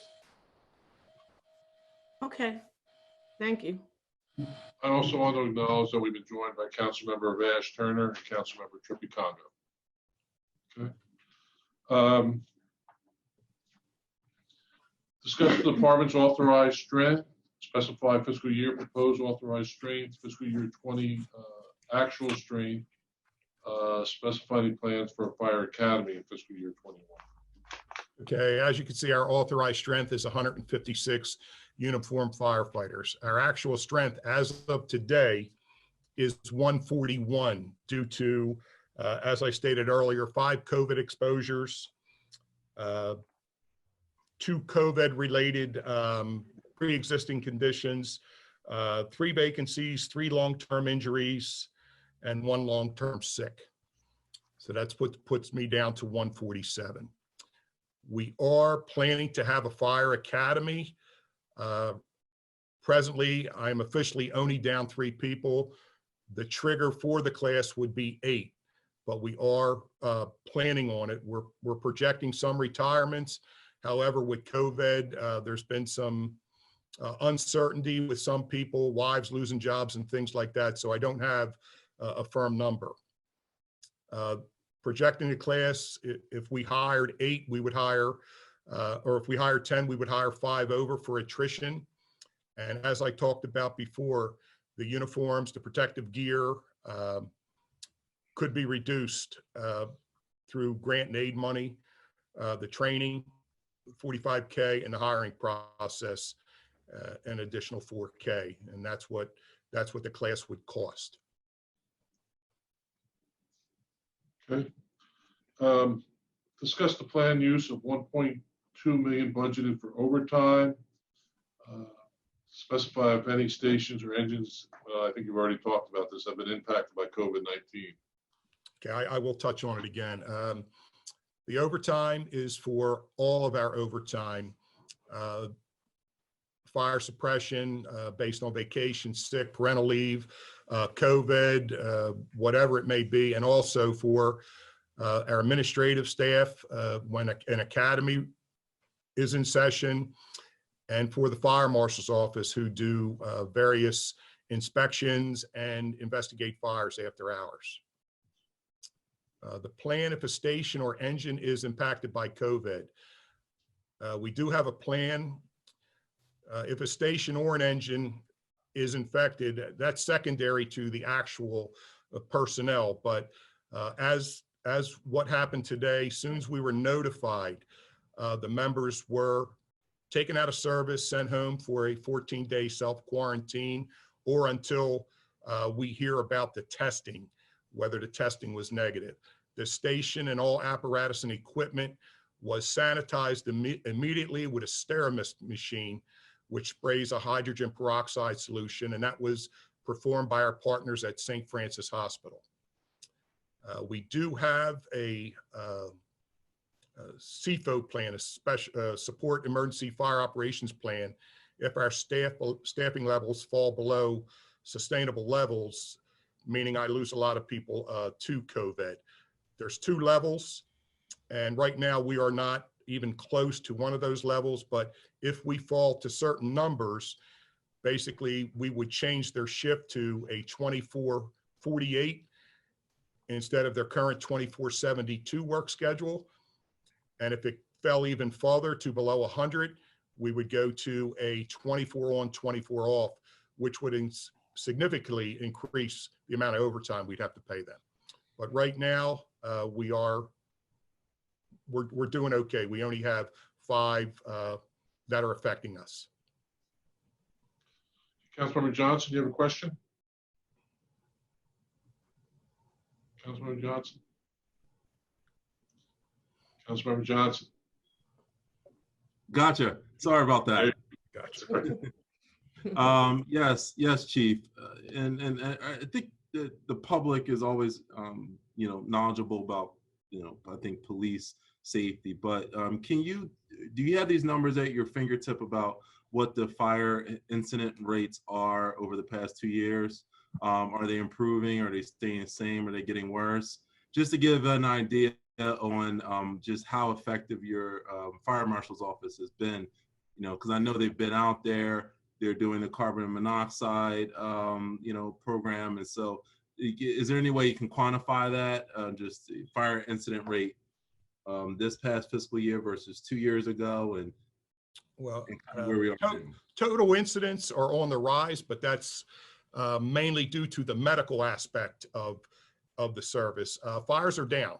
I don't have the numbers at my fingertips right now, but I can say there is a correlation between the efforts of the suppression members and the fire marshal's office putting in all these smoke detectors. Fires are definitely down, and I can get you the numbers for that. Okay, yes, that would be great, Chief. And so, in terms of the fire marshal's office, is the program where they go to the actual scene of the fire, is that a new program? Well, are you talking when a working fire happens? Yeah, after the fire, because I even my own neighborhood, I recall, you know, 1 or 2 months ago, they came knocking door to door, and it was nice to see. Yeah, we do that. We have 2 programs. We have the Sound the Alarm program, which we will saturate an area of the city, and we will go door to door and put up smoke detectors. And these events, sometimes we'll put in 500-600 smoke detectors in one event. We had one planned for next week, but we had to cancel due to COVID. The other program we have is called Operation Recheck. Anytime we have what we consider a working fire, we go back to that neighborhood and we saturate a 3-block by 3-block area, go door to door, put in smoke detectors if they're needed, and also drop informational packages off with door hangers with information in a bag. And now we're also doing that with our interest card for people who would be interested in becoming firefighters is also in that packet. So fires are down, but we will be doing Operation Rechecks and Sound the Alarm as soon as we can. Great. Thank you, Chief. You're welcome. Okay. Chief, discuss the planned use of $120,000 budgeted for contracted maintenance. Okay. The repairs to equipment, that's basically our SCBAs, our breathing apparatus, the compressors we have to fill those breathing apparatus with air, our ladder testing, all our motor vehicle rescue equipment, it all has to be serviced, and we have that under contract to be serviced to keep it in tip-top shape. Repairs to structures, as you're aware, we have numerous stations, and we have contract maintenance for the HVAC systems, our ice machines, our Plimavent system, which is our diesel exhaust removal system, our door lock tracking system, where we can tell who comes in and out of buildings, and our security cameras. We have 30,000 for our marine units. We have 2 boats, which have to have annual maintenance. Our bigger boat is a little more expensive. It has to be pulled out of the water. It has to have the jet serviced. It doesn't have propellers. It's kind of like a gigantic jet ski, so we have to have a special service on the jets, and we have to replace what's called the zincs, the sacrificial metal, so it doesn't attack the motor or the boat itself. So that's where the 30K goes to. Okay. Discuss the 90,000 budgeted for the travel and registration fee lines. Yes, the new recruit class, the 35K, that's something we can reduce if we use grant and aid. The 30K is for all our EMS recertifications, anyone that wants to go to Delaware State Fire School, college reimbursement, conference fees. We also have to have a certain amount of continuing education units for all our EMTBs, and that's where that 30 grand goes.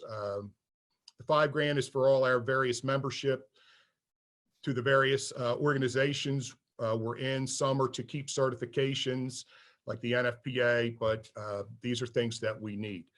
The New World Conference is our telestaff conference that was canceled this year, and the FDIC is the trade show that we go to every year in Indianapolis, which was also canceled this year, but this is something else that can be reduced. We can't take money out of grant and aid. We just wouldn't be able to go.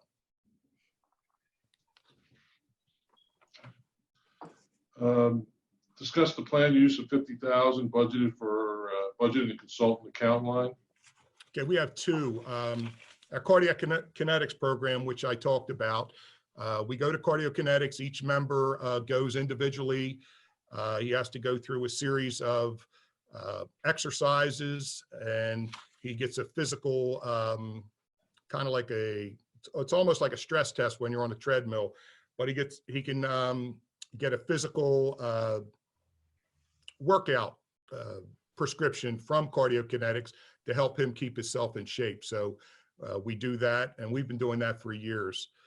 Target Solutions is something new for us. It's used to manage many of our online education programs for fire training. It houses our departmental calendar.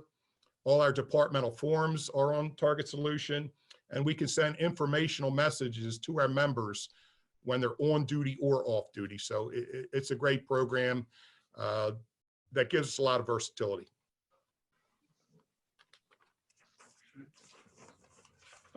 Discuss the available amount of state grant and aid funds remaining and the amount funding anticipated for fiscal year 2021. Okay, as of today, we have 700,000 remaining in grant and aid, and has to be used for specific things. And this is the grant and aid I'm talking about that we could fund the majority of that rookie class through, and that would be about I believe it was $165,000. It is unknown if we'll receive any funding this year with what's going on. It's hard to say. Last year we received 201,000, but it's uncertain if we'll receive anything this year. Chief, do you have to encumber that 700,000 by any certain date? No, sir. Do you have any requests in this year for state funding, state bond bill money or anything? We were looking at money for an engine. Okay. I don't know if we'll be successful with that. Discuss the plans for promoting the Fire Explorers program, specify number of participants in the last 2 years. Okay, we kind of scrapped what we were doing with the fire explorers and how we recruited firefighters. We weren't getting the numbers that we were happy with. So this year in October, we came up with a recruitment team, and it's a diverse team of firefighters, officers to attract city residents to join the Explorer program, and also to attract city residents to join the Explorer program and the ranks of the Wilmington Fire Department. In the past, we only recruited when we needed to recruit, and our numbers just dwindled. We weren't very diverse, so we decided we had to take another look, and we put together a plan. Again, I discussed this in one of the committee meetings. Our goal is to attract city residents to join the fire department. We have over 80 interest cards already, and we haven't even started technically recruiting due to COVID. We are putting the final touches on our website for the recruitment process. That was also backed up, but we have started the videos, and we are putting that website together, and hopefully it will be out May 1st. The present number of recruits we had was 13, and only 3 of them were city residents. Now, is this the group that, what are they, 16 and older? 14 to 20. And with a 14-year-old, it's not somebody that we could push on to the fire department.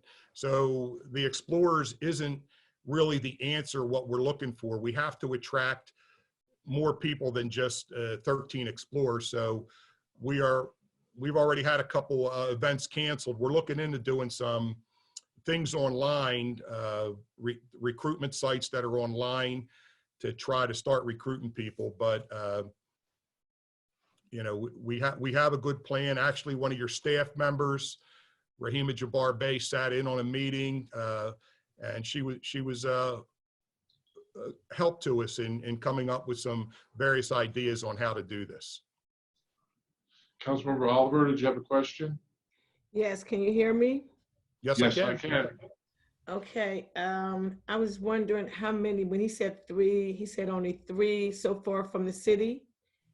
Yes. 3 recruits from the city, and I was wondering, with the total number of interests that you have, how many are diverse? I don't have that number in front of me. It's probably about 50% from what I recall. I was wondering, did you reach out? I spoke to Earl and Ashley, Earl Cooper and Ashley in the mayor's office, and they said they were interested in assisting since they work with the HBCU organizations and go out to the various high schools. Have you been able, or anyone on the Explorers team been able to reach out to them since they are automatically already impacted with X amount of youth that they work with? Well, one of our first places we were going was Howard High School, which was late last month, and that was canceled due to the COVID. But we have a plan to talk to schools. People are actually going to go out to these schools and recruit. We're also going to use websites and various social media ways to recruit people. Okay, Mr. Chair, just a follow-up. Yeah, Sure. I had stopped, yes, thank you. I had stopped down Howard School, and they told me you have reached out to them last month. I was just a little disappointed that you didn't stop in a little sooner, since we discussed this last year on the budget, that y'all would be doing some recruiting. We knew this was coming. I found it a little disappointing that y'all just stopped in Howard, which is a close proximity school, that you would follow up just last month. I found that a little disturbing. But I would like to give you credit for the smoke detectors. A lot of individuals in the 3rd district were very pleased with the program that you did with the smoke detectors and the carbon monoxide. I received several letters. I wasn't able, I didn't send them over to you, but I did respond to them. So I think with the smoke detectors and the carbon monoxide, your office did a great job with that. And I did see you guys out in the streets on the boots, with the boots on, knocking on doors. So, you know, kudos to that. But I think you could do a little better with just some recruiting. We will do better, and we will continue with our detector program. And when we do that, council will be emailed to where we're going to be when we do our large sounding alarm programs. Thank you. And I had sat down and spoke to Dr. Bay in reference to following up with the fire department. Okay, but I'm gonna leave it at that now. Thank you so much. You're welcome. All right, Chief, can you discuss the proposed budgetary technology request and the benefits of the efficiency of the department? Okay, I already touched on the Target Solutions, and what we're talking about here is our mobilized technology. It's our inspection and pre-plan program, and I'm going to let Chief Pabon. It's basically his project. He is the Deputy Chief of the Fire Marshal's Office. I will let him talk on this. Chief? Good evening. You guys hear me? Yeah. Excuse me, sir. Okay, so as the chief stated in one of the first slides, one of the performance measures is to help reduce the risk of fires to all citizens, visitors, and also firefighters and anyone who may be operating in the city of Wilmington. Mobilize is a software that helps us do that. It improves our department. It supports our fire prevention efforts, our emergency responses by providing information about buildings, any structural safety issues. It helps us with fire safety inspections, pre-planning for buildings. It assists us in conducting new construction inspections, whether they are sprinkler system, fire alarms, any type of building inspections. It helps us create pre-planning and perform routine building inspections. The software allows us to know any hazards that are in the building, any hazardous materials that are in the building, any fire safety violations, any structural defects, and also it helps us issue violations on the spot, follow up with them, and also email those violations to the necessary department. Some of the type of violations that we issue range from business license permits, obstructed means of egress, fire protection systems that are not being maintained. Daycares, all of our daycare inspection is inspected through this software. Just to give you an idea, last year we went live with Mobilize July 1st, and to date we did 1,500 inspections using Mobilize. We were able to issue 1,200 violations, get those violations corrected, and it gives our guys a tool to do these inspections in real time from any device that has web access.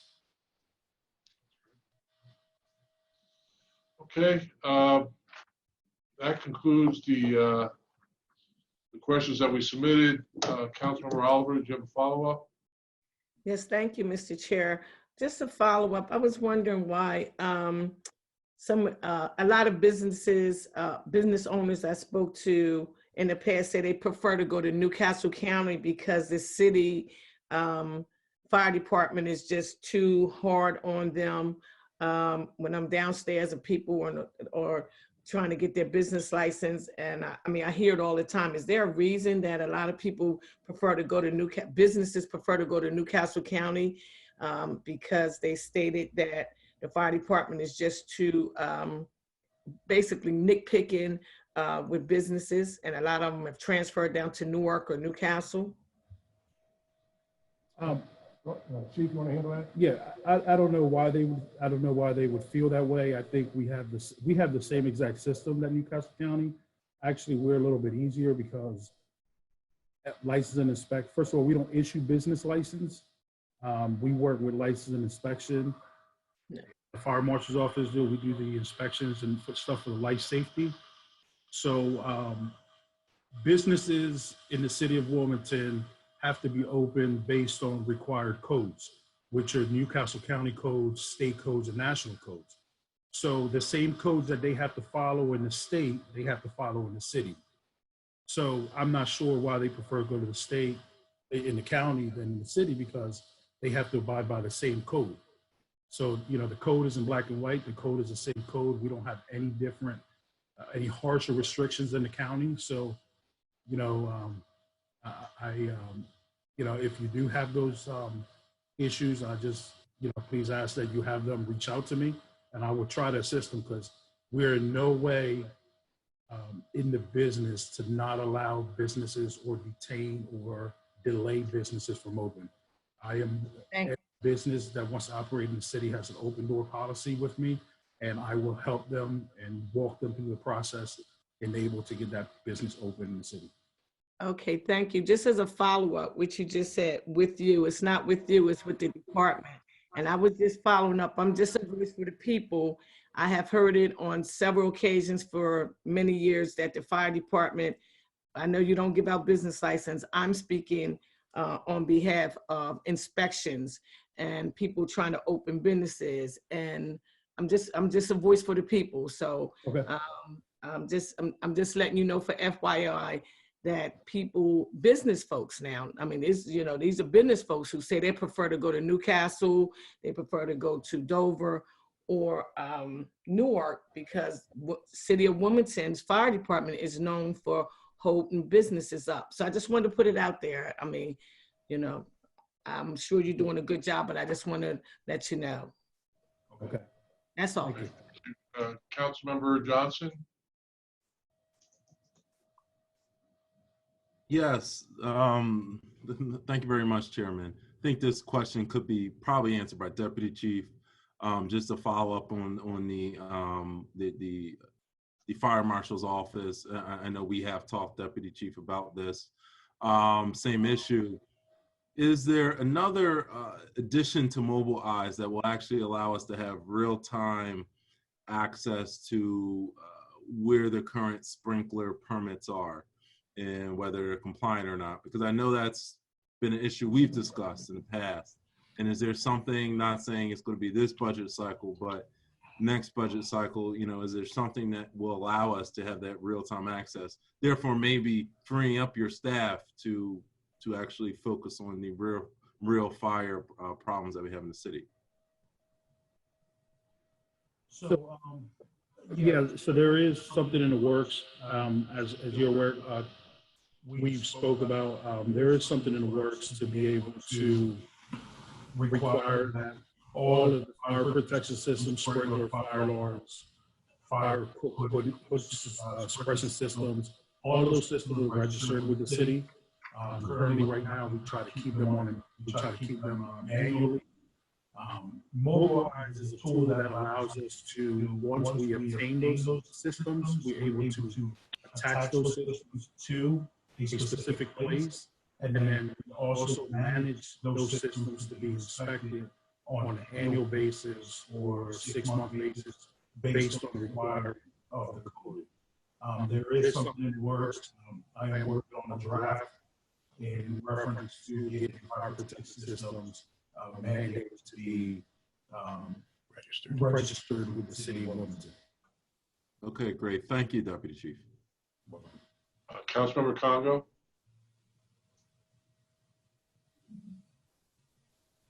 Councilmember Congo, still with us? Yes. Yes. Thank you. Thank you, Mr. Chair. Chief, how important when the recruits are going through their training, how important is the physical, like the physical fitness part of their training? Could you say that again? You were a little scratchy on that first part of the question, sir. The physical preparedness of your recruits as they're going through training. I know sometimes some of them may not pass that portion of the training. If they fail, they're relieved from the class, right? No, with the physical fitness, unless they are totally dragging the class behind, they will be allowed to graduate, and then they have a year to meet the standard. They have a year test after they get out of the academy, where that gives it that much more time to give them the chance to get in good, to meet the standard, to pass. So we don't dismiss them right away, no. Okay. If they don't meet that standard after a year, what happens? Then they're dismissed from the department. Okay. How come it seems like there's, continuing education classes and, different conferences that you all need to go to? How come there's not a, like a continuing physical preparedness requirement with the fire department? You mean for the guys that are already on the job? Yes, because they have to be physically prepared to, to become a firefighter. And it seems like that part of their training is kind of left behind, although they still have to have, continuing education, CEUs, whatever is necessary to maintain their fire status, but except for the physical fitness part. I hear you, sir, and that is something that would be contractual. If we had a physical fitness program that they had to maintain a certain level, that would be something that would have to be negotiated. However, there is physical fitness equipment in every station. Every station has the same amount of stuff. They get time to work out, but we do not have a standard for the guys that are already on the job. And that's something that would have to be negotiated. Okay, just a follow-up, Mr. Chair. Yes, sir. Do firefighters have to annually get like continuing education credits? For the fire portion, no. For the medical portion, yes. But we have instituted the officer development program, which it's pretty intense, where these are national certifications and you go to school for quite a bit of time. There's homework, there's a lot of things. So that is improving our officer corps and our future officer corps. Okay, and all firefighters have to do that annually? Once you get the certification, you don't have to recertify or anything like that now. But this is an ongoing program. As guys come on the job, they'll go through the same training regimen. And we also do hands-on training also to make sure that they're proficient with their job, which is all the hands-on training is the physical part of the job. Yes. Okay. And just another follow-up, Mr. Chair. Yes, sir. I heard you mention earlier about continuing education classes or CEUs.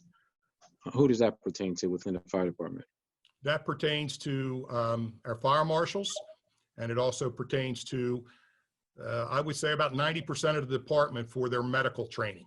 We have to have CEUs, continuing education, and recertifications for your EMT because it's a national certification. So we must do that, or you lose your certification.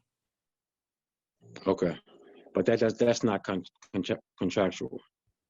No, but I can't remember what class it was, but you have to keep your EMT status as part of your employment. So you have to go through that research cycle. I believe it goes back to 2001. Okay. How come that part is, but not the physical ability part? Again, that would have to be negotiated. I guess that's my question. How come that doesn't have to be negotiated, but the physical fitness part does? Well, the EMT portion is through a national organization, and that is their requirements that we have to take continuing education and recertify every 2 years. Okay. That is mandated by the pro board. So has there been any discussion around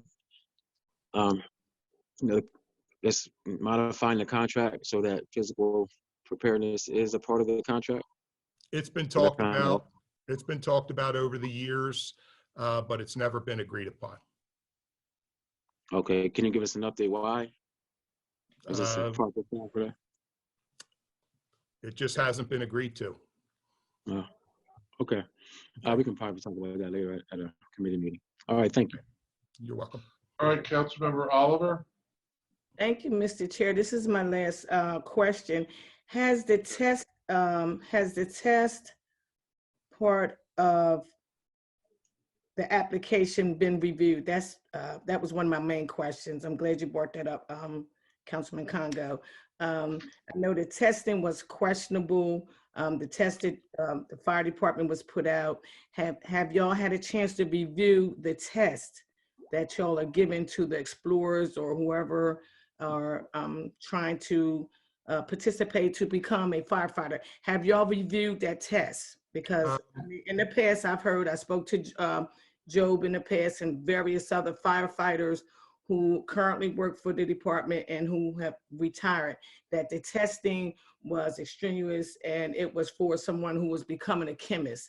And I don't know, because I've never seen the test, but I'm just wondering, have y'all had a chance to review it? Because I mentioned this on the last budget. Okay, first of all, we do not administer or write the test.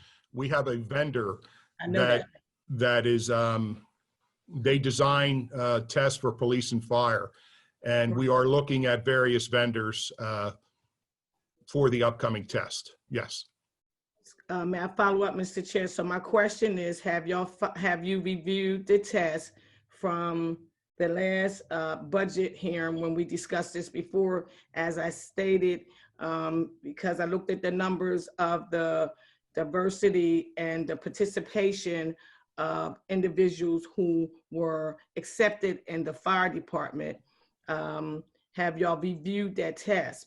Because I heard it was only 2 out of 13 or whatever that number was, 2 minorities, I think 1 Hispanic and 2 Blacks or something of that nature. But I spoke to 2 of the parents and both of the parents said that sons had problems with the math on that test. And I was just wondering, have y'all had a chance to review it? Not who the vendor is, I'm just asking you a question.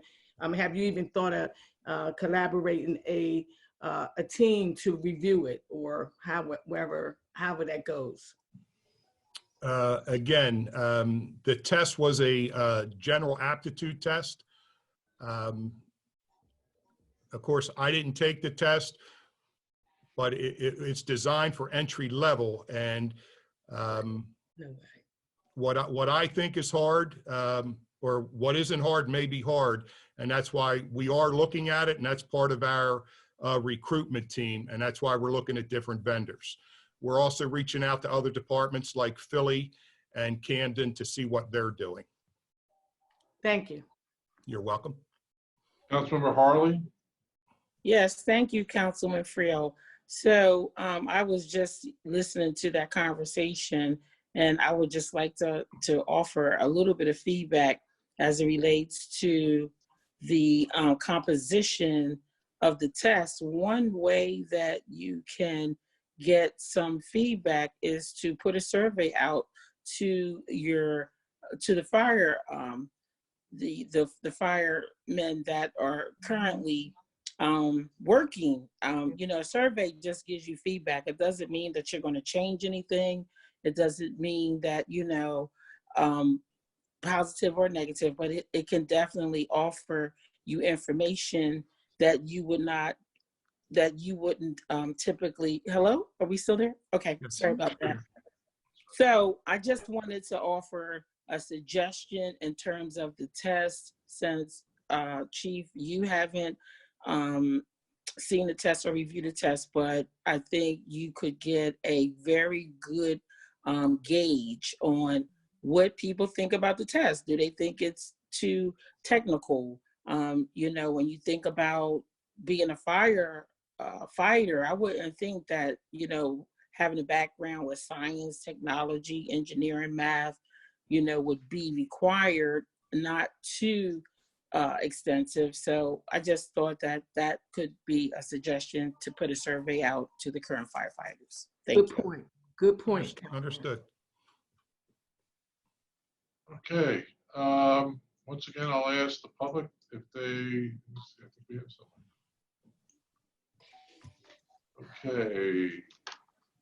We're going to start the public comment section, and the first speaker is Mr. Owens. Mr. Owens, I want to remind you, you have 3 minutes, and I'm going to ask you to keep the topic to the fire department's budget.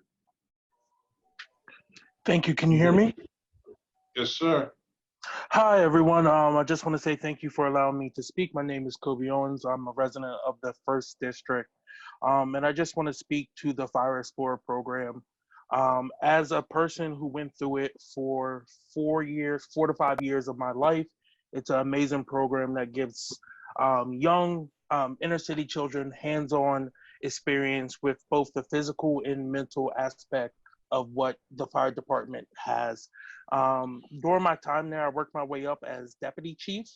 And during that time, we did outreach to community centers, to schools, but also partnering with other, the volunteer fire companies to bring just more awareness to this in different districts, school districts.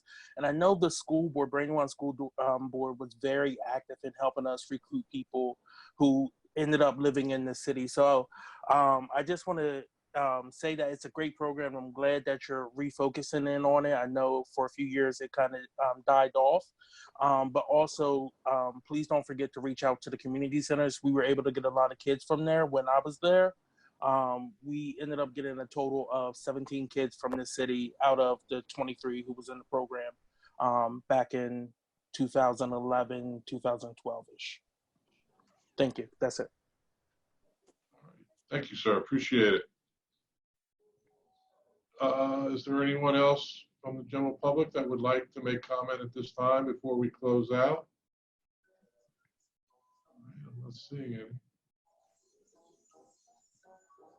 All right, Ms. Harley, I'll take one more question from you before we close out. Councilmember Harley? Oh, yes. Sorry about that. My question is, oh, sorry. Oh, wait. I am actually on my telephone. Sorry about that. And my phone just fell. So my last question is to the chief. Why are you considering changing vendors? We're just looking at different vendors, different testing agencies, and we're looking at other departments that are experiencing similar problems with diversity. Okay, which is good and great. So I think this discussion that we're having in terms of, timing, if you think that it would add value to get the survey out, so while you're looking for different vendors, you may want to incorporate some of your suggestions in terms of the feedback that you get and the findings that you get from the survey. That's all I wanted to say. Thank you. Thank you very much. You're welcome. Appreciate it. Okay, Chief, we appreciate you and your staff coming in today and answering all our questions. And I just personally want to thank you and the entire fire department for the service you provide to the city of Wilmington. It's top notch, and I don't think anybody can argue with that. Thank you, Mr. Chair, and thank you, Council. At this time, we have a very busy 10 days coming up. Starting Monday, April 20th, we are going to hear from the License and Inspection Department and the Real Estate and Housing Department. On Wednesday, April 22nd, we will hear from the Mayor's Office of Economic Development and Parks and Recreation Department. On Thursday, April 23rd, we will hear from the Audit Office, the Human Resources Department, and the Law Department. And then on Monday, April 27th, we will have revenue projections, and then we'll hear from the Finance Department and the Office of Information Technology. Then on Wednesday, April 29th, we have the Planning Department and the Public Works Department. So we have a busy 10 days coming up. All those hearings will start at 4 o'clock. I want to thank Council for their participation today. I'm sorry for the late start we had, and we'll try to get that corrected before the next one. But this concludes this hearing of the Virtual Finance and Economic Development Committee meeting for Wednesday, April 15th. Thank you.